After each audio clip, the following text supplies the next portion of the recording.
Greetings, kindred. How y'all doing? We're going to continue our study of Ezekiel.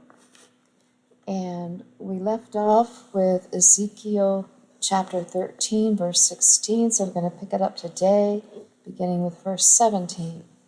And this is the study written by Lancelot Knight back in the year 2000. So we may need to update it here and there. But without further ado, let's go ahead and get started. Okay. If there is one thing that we Christians need to understand, it is that Christianity is the cloak under which Satan spreads his lies and abominations. Names and titles can be misleading, even very deceiving. For instance, many people believe that the Federal Reserve Bank is part of the federal government because it bears the name federal. But it is a privately owned corporation and is not part of our government. Now, what are you doing? You gonna let me do my study? Come on.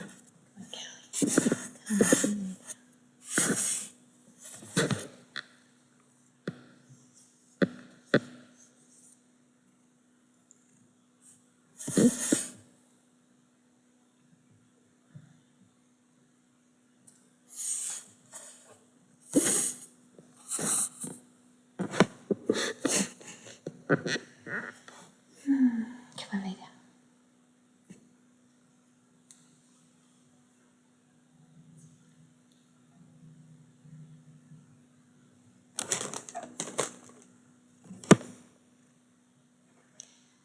Likewise, we have learned that there are many religious leaders.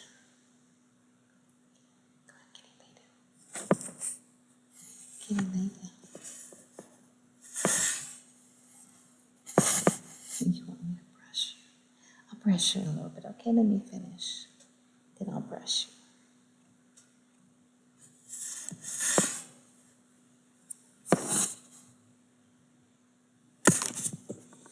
You're just not going to let me, are you? You want me to come up and brush you now.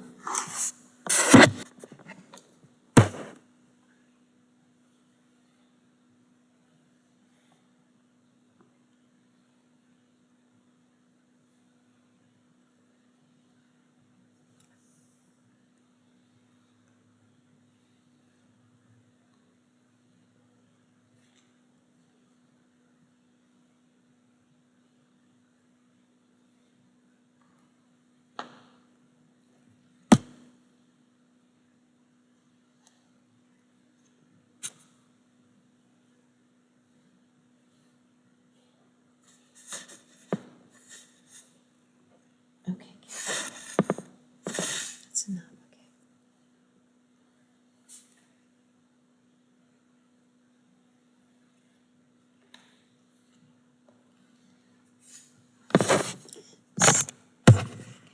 Stop it. Okay, come on.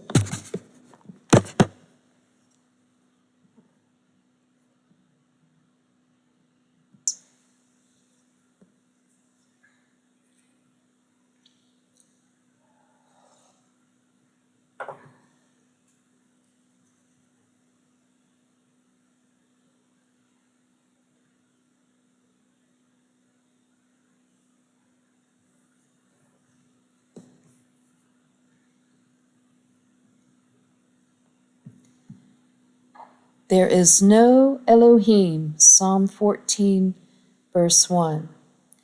Hang all the law and the prophets, Matthew 22, verse 40.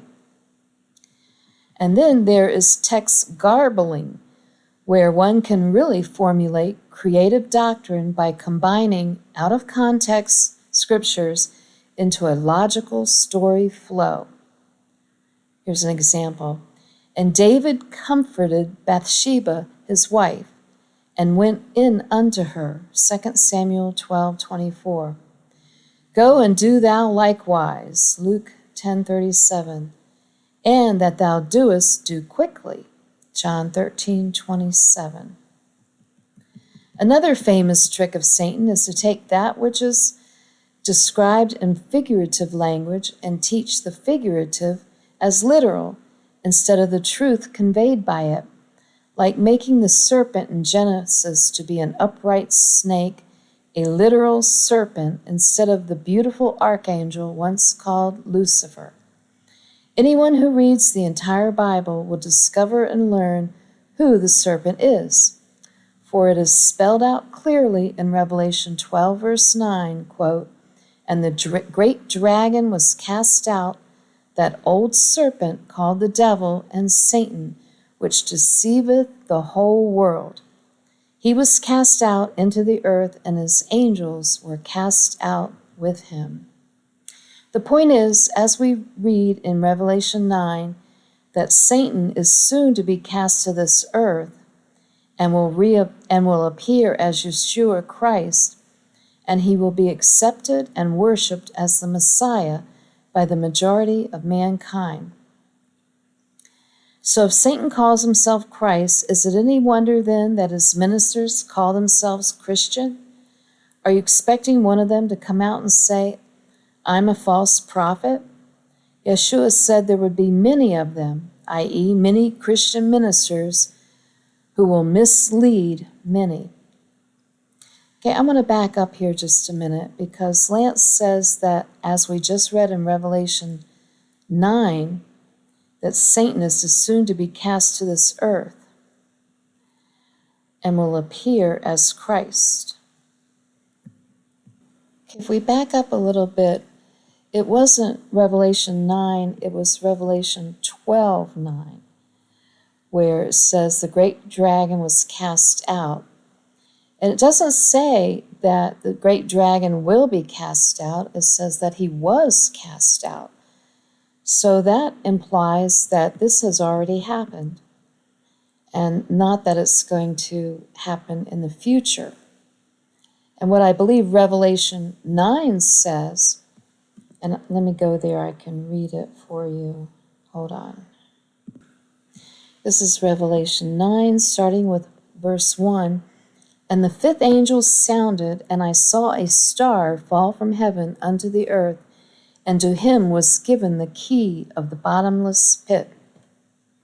And he opened the bottomless pit, and there arose a smoke out of the pit as the smoke of a great furnace, and the sun and the air were darkened by reason of the smoke of the pit. And there came out of the smoke locusts upon the earth, and unto them was given power, as the scorpions of the earth have power."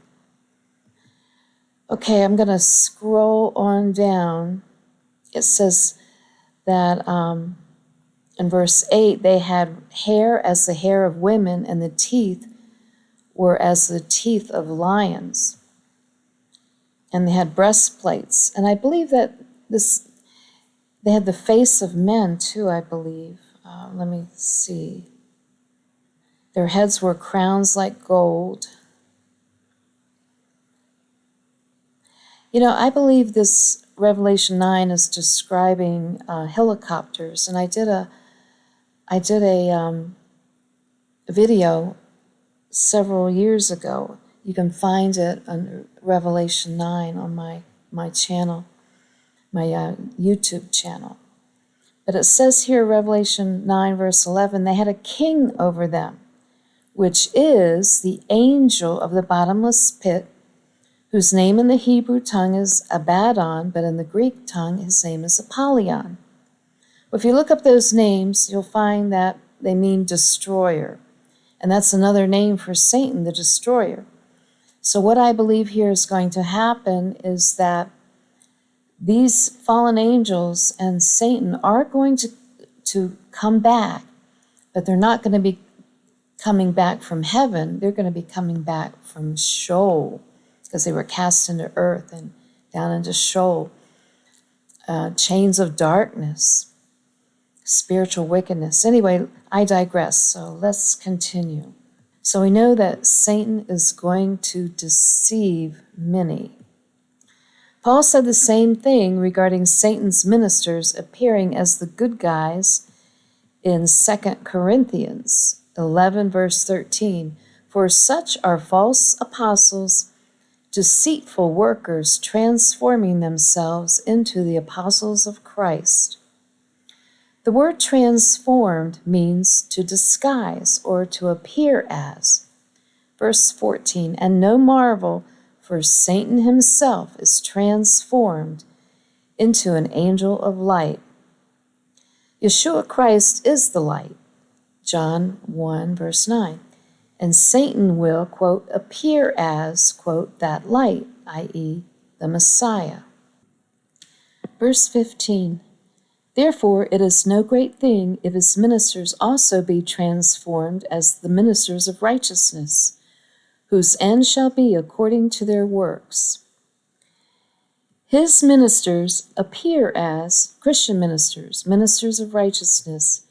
It is by their works, i.e., by what they teach, that one can easily determine their authenticity. The following concluding verses in chapter 13 of Ezekiel will serve as an example. In verse 5 of this chapter, we learn that those who are busy trying to impress people by running around claiming Yahweh speaks to them have failed to make a hedge about the people, i.e., fortify Yahweh's children through the knowledge of his word to prepare them to be able to take a stand during the soon coming siege. Oops. Sorry, I had a little interruption from my cat there. She thinks I'm talking to her when I'm making this recording. Okay, where were we? Okay, they failed to make a hedge about the people, i.e., fortify Yahweh's children through the knowledge of his word to prepare them to be able to take a stand during the soon coming siege and battle by the king of Babylon, the spurious Messiah. You know, I want to stop here for a minute because I know some friends of mine who go to one of these mainstream churches. I'm not going to mention the denomination or anything, but during the pandemic, they said, oh, you know, if you want to go get the jab, go right ahead. Whereas my pastor, who is Christian Identity, taught that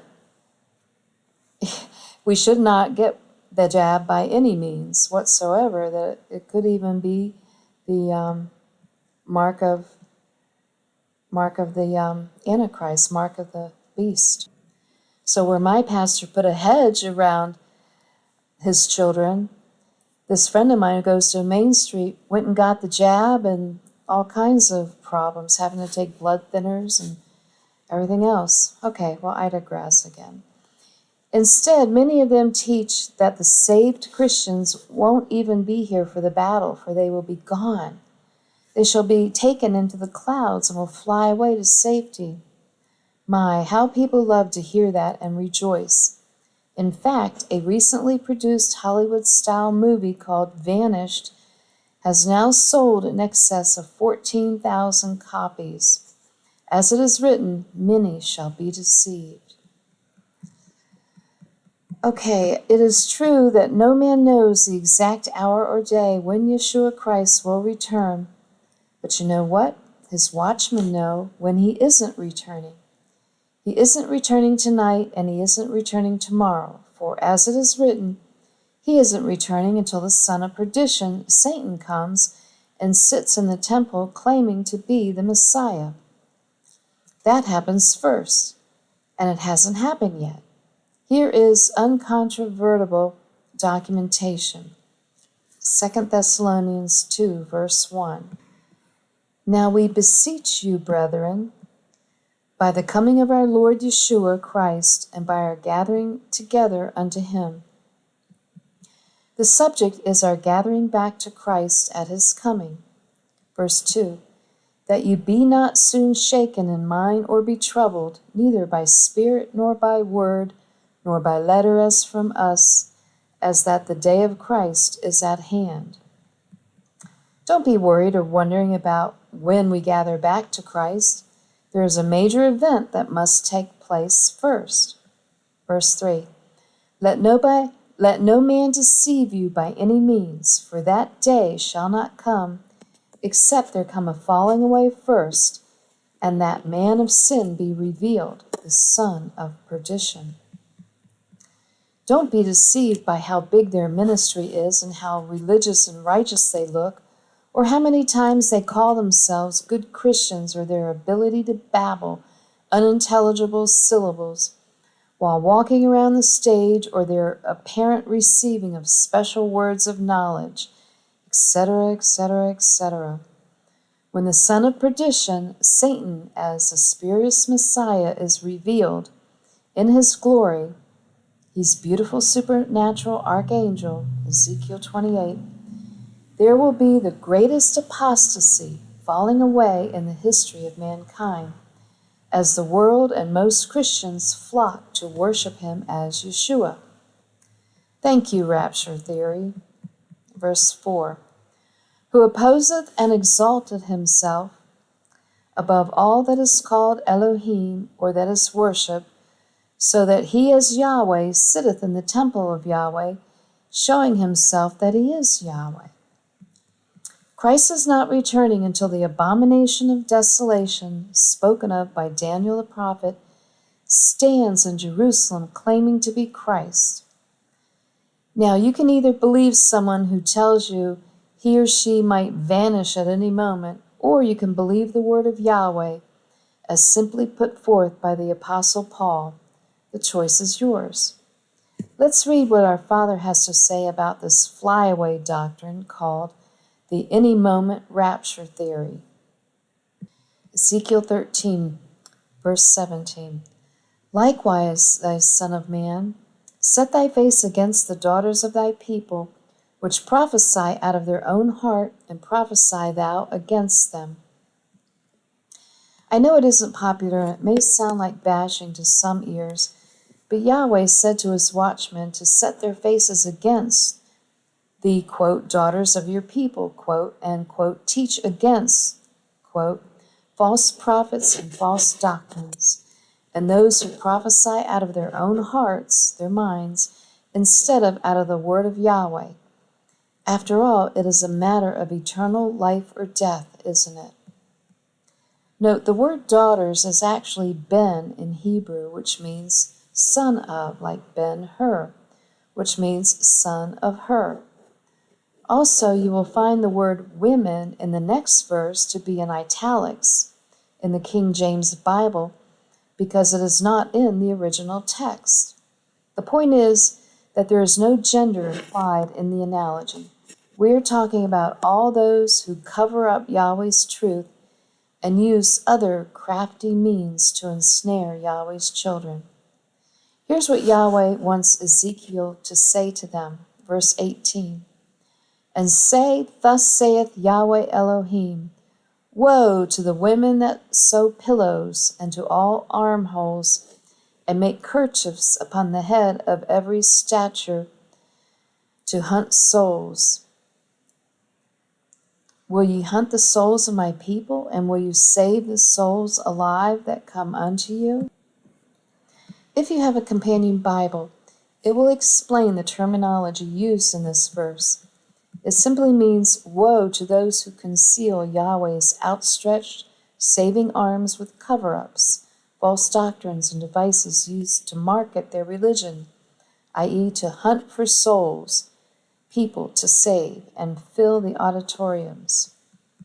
Verse 19, and will ye pollute me among my people for handfuls of barley and for pieces of bread, to slay the souls that should not die, and to save the souls alive that should not live, by your lying to my people that hear your lies? I want to stop here for a minute. Isn't this interesting that the word says that there are souls that should not die, and to save souls alive that should not live? Yes, there are souls that should not live. And they're trying to save them, but because they're false prophets and false teachers, they're not saving anybody. So I'm not worried. Okay, would they pollute Yahweh's word and teach out of their own hearts for money? You bet your sweet collection plate many of them would, and they do. Do you think there are no hirelings in churchianity? Then read John 10, verses 12 and 13. Many Christian ministers do slay the souls that has caused the spiritual death of those who should be fed the truth of his word, by setting them up to fall before spurious Messiah. They also give false hope to others by lying to their congregations, to Yahweh's people that hear their lies. Though some of them truly believe the rapture theory is biblical, it is nevertheless a lie, and Yahweh doesn't like it, neither do his watchmen. Ezekiel 13, verse 20. Wherefore, thus saith Yahweh Elohim, Behold, I am against your pillows, wherewith ye therefore hunt the souls, to make them fly, and I will tear them from your arms, and will let the souls go, even the souls that ye hunt, to make them fly. The word fly is parak, that is Strong's 6524, and it means, among other things, specifically to fly as extending the wings. It also means to escape. If you have been studying this book of Ezekiel with us, then you know that there will be no escape, no flying away when the king of Babylon comes. Yahweh's watchmen will be here, though they will be on the protective side of the iron pan. Remember chapter 4, verse 3? But they will still be here. Revelation 9, verse 4 documents that when Satan, the spurious Messiah, and his army are here, they may sting, not kill, only those men which have not the seal of Yahweh in their foreheads. Verse 21, Your kerchiefs also will I tear, and deliver my people out of your hand, and they shall be no more in your hand to be hunted, and ye shall know that I am Yahweh. Their cover-ups are going to be torn down, and Yahweh will put an end to their recruiting methods, and they will get to know Yahweh real good for a change. He has a way to deal with liars. Ezekiel 13, verse 22. Because with lies ye have made the heart of the righteous sad, whom I have not made sad, and strengthened the hands of the wicked, that he should not return from his wicked way by promising him life. This verse says it all. The flyaway rapture theory, the big lie of the modern Christian era, saddens our righteous Father and even his watchmen. These liars, though some are unknowingly liars, promise the people a quick trip out of here, an easy ride to the kingdom free of tribulation, and consequently some teach there's really no need to study the book of Revelation. Woe unto them. Verse 23. Therefore ye shall see no more vanity, nor divinations, nor divine divinations, for I will deliver my people out of your hand, and ye shall know that I am Yahweh. Yahweh is going to put a stop to it real soon. Meanwhile, take heed as Yeshua instructed, and let no man deceive you. Study his word, not man's theories. Our Father loves his children very much. Let's do as he says and love him back. Okay, this concludes the book of part 1 of the book of Ezekiel. And we shall continue with the rest of Ezekiel in the next Bible study. Meanwhile, Yahweh bless, stay in his word, and praise Yahweh.